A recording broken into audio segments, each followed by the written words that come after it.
अस्सलाम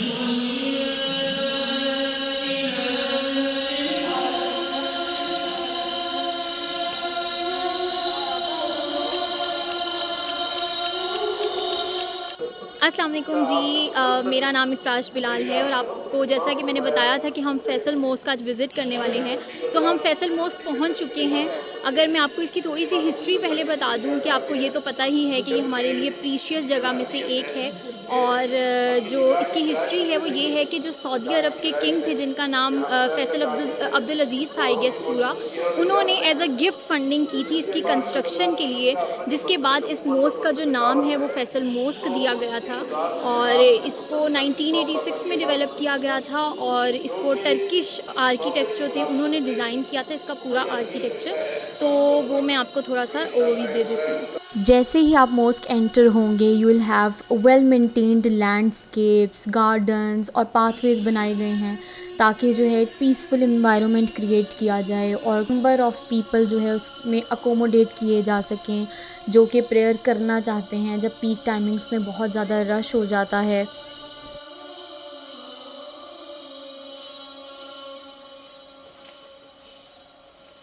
so basically जिस जगह पे हम खड़े हैं ये मस्जिद के ग्राउंड फ्लोर का कोर्टयार्ड है और जिन लेडर्स से हम ऊपर जाने वाले हैं उसके ओपोजिट साइड पे भी लेडर्स थी और आगे जाके भी सीढ़ियाँ थी। अब पुराने वक्तों में जो आर्किटेक्चर होता था वो उनमें बहुत सारे पाथवेज होते थे, सीढ़ियाँ होती थी। और टेल मी ऑनेस्टली कि क्या आपको इसका मकसद पता है कि क्या होता था? असल में उन बिल्डिंग्स को मल्टी फंक्शनल बनाया जाता था, मतलब कि मल्टी फंक्शंस के तौर पे यूज़ किया जाता था। जैसे अगर कोई रिलीजियस जगह है तो वहाँ पर रिलीजियस एक्टिविटीज़ हो रही होती थी, एडमिनिस्ट्रेटिव ऑफिसेज़ बनते थे, अकोमोडेशन दी जाती थी मोस्ट स्टाफ को, विज़िटर्स को, क्लासरूम्स होती थी, अरेंजमेंट्स होती थी। तो क्या होता था कि डिफरेंट सेक्शंस को अप्रोच देने के लिए, एक्सेस देने के लिए वो मल्टीपल वहाँ पर जो है सीढ़ियाँ बनाते थे और लैडर्स देते थे, पाथवेज़ बनाते थे ताकि लोगों के लिए आसानी हो हर सेक्शन तक पहुँचने के लिए। Again there is a huge courtyard around the main dome और मकसद वही है जो मैंने पहले एक्सप्लेन किया है कि पीक टाइमिंग्स में बहुत सारे लोगों को इकट्ठा जो है वो अकोमोडेट किया जाए। अगर मैं मटेरियल की बात करूं तो कंक्रीट और वाइट मार्बल का इस्तेमाल किया गया है और अंदर इस्लामिक मोटिव्स और इस्लामिक पैटर्न्स का इस्तेमाल किया गया है, जैसे कि हमारी और भी बहुत सारी ट्रेडिशनल इस्लामिक बिल्डिंग्स में किया गया है ताकि एक ब्लेंड पैदा किया जा सके मॉडर्न कंस्ट्रक्शन का हमारे ट्रेडिशनल इस्लामिक एस्थेटिक्स के साथ। और वही पैटर्न यहाँ पर भी रिवाइज़ किया गया है। अगर आप इस मस्जिद के फर्स्ट फ्लोर के कोर्टयार्ड के सेंटर में देखें तो बहुत बड़ा फाउंटेन एरिया पाया जाता है। अब डिस्कस कर लेते हैं इस पानी को वहाँ बनाने का मकसद क्या है।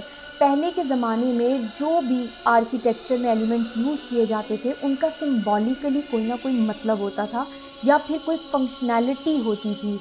तो पानी को अगर हम इस्लामिक पॉइंट ऑफ व्यू से देखें तो प्योरीफिकेशन के साथ सिंबलाइज़ किया जाता है, जहाँ पे प्योरीफाई का नाम है वहाँ पर पानी का नाम आता है।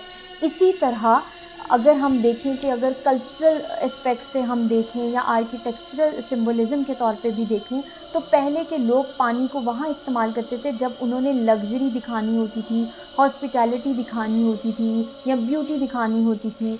सो ये एक ऐसी जगह बनाई गई है जहाँ पे लोग जो हैं सोशलाइज़ कर सकें प्रेयर के बाद या प्रेयर से पहले और इंगेज हो सकें कन्वर्सेशंस में अपने फ्रेंड्स और फैमिली के साथ वहाँ पर रिलैक्स कर सकें। जो ये डोम है ये मोस्ट प्रोमिनेंट फीचर है फैसल मॉस्क का और इसका रोल ये है कि जब हम इसको बाहर से देखें तो हमारी आई जो है वो अपवर्ड मूव होती है।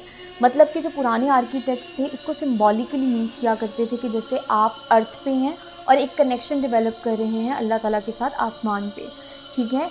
और इसको सिंबॉलिकली आप कह सकते हैं कि इस डोम को बहुत सारे आर्किटेक्चर्स में यूज़ किया जाता था, स्पेशली जो रिलीजियस आर्किटेक्चर्स होते थे उसमें तो बहुत ही ज़्यादा किया जाता था और ताकि आपको एक हेवनली सी फीलिंग आए। और अगर हम इसका मटेरियल देखें तो इसमें भी कंक्रीट वाइट मार्बल का इस्तेमाल किया गया है और मेन इसकी ये भी वजह थी कि वो इस मटेरियल को ड्यूरेबल रखना चाहते थे क्योंकि चाहते थे कि ये सदियों तक जो है ये बिल्डिंग्स जो हैं वो इसी तरह से कायम दायम रहें।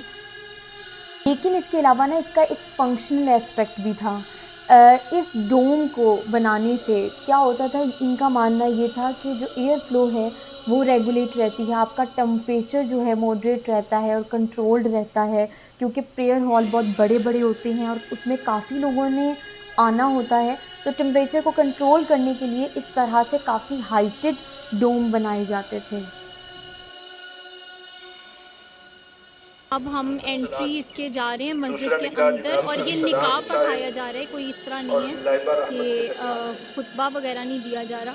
ये यहाँ पे बहुत सारे निकाह करवाए जाते हैं और एक के बाद एक जो है यहाँ पे निकाह होता है।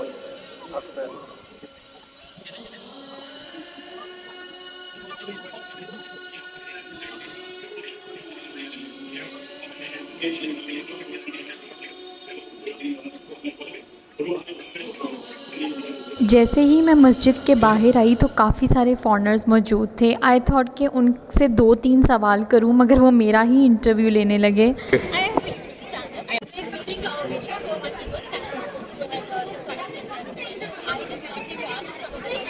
Can I make it? Can you make the video at the same time? Amazing. Give me 1 second, we set up my camera. So you're gonna be on the I thought that's just a selfie. 1 second.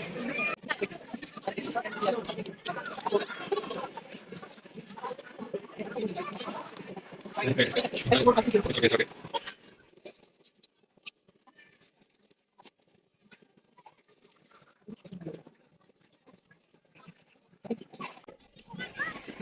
Can it be on the right side? Let's be on the right side.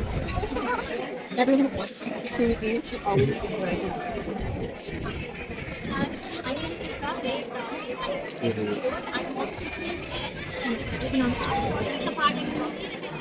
So I want to ask some questions. Oh, sure. How do you find Pakistan? What is the question of Pakistani people on your mind? Sure, but before you answer that, hi everybody, welcome to my channel. This is Kate. We're over 13 years of about Pakistan. She is here with me, so she also has a YouTube channel and she invited me to make it. My first question about Pakistan, I think it's beautiful. I'm from the Philippines and actually here to promote your country to the Philippines. Yes, because most of the people in the Philippines, like, they do not know about what Pakistan means. So I think it is the best chance and it's the best platform to promote Pakistan. But Pakistan is not just like a war zone. They should see like how beautiful Pakistan is. Most especially now the Filipinos can actually fly electronic sound. Wow, wow. That's great, and it's like a very wonderful thing for us. If Yes. promoting our country, what can be better than this? Thank you. And how long have you been in Pakistan? I have been here for, I arrived last April 28th. I'm so sorry, but I didn't track dates and dates. I always just, I'm like the same. Okay, fine. I don't really know it. And where you live in Pakistan? There's a specific place, or do you have any relative here, or I don't have relatives here, but I live in Dubai for the last 5 years. And for sure, I do have friends from here. But sorry, my friends, I didn't tell them that I'm here because I don't want to disturb them. Because I know like how hospitable Pakistanis are. Like when you tell them that you're in their country, they would cover all your expenses and everything. Like for example, me, every time that I'm gonna go out, like people would just give me food. They will not let me pay or anything, and I don't want that. Nice. Thank you so much for praising us like that. Yes. So thank you so much, and thank you so much for giving me time. I actually took a lot of time of yours. So thank you. Right, nice meeting you. Okay. May I ask you from which country you are? Spain. How did you find Pakistan? Okay. Very nice. It was delighted to see all of them there. बहुत ही खुशी हुई कि ख़ास तौर पे मस्जिद को देखने के लिए इतनी दूर दूर से लोग आते हैं, और ये दुनिया की सबसे बड़ी मस्जिदों में से एक है, 5वें नंबर पे आती है, और जो लोग हैं वो बहुत एक्साइटेडली इसको आकर विज़िट करते हैं, तो उनके साथ काफ़ी सारी बातें हुई। उम्मीद है इस वीडियो में अब तक का साथ अच्छा रहा होगा। नेक्स्ट वीडियो में मुलाकात होगी, तब तक अल्लाह हाफ़िज़।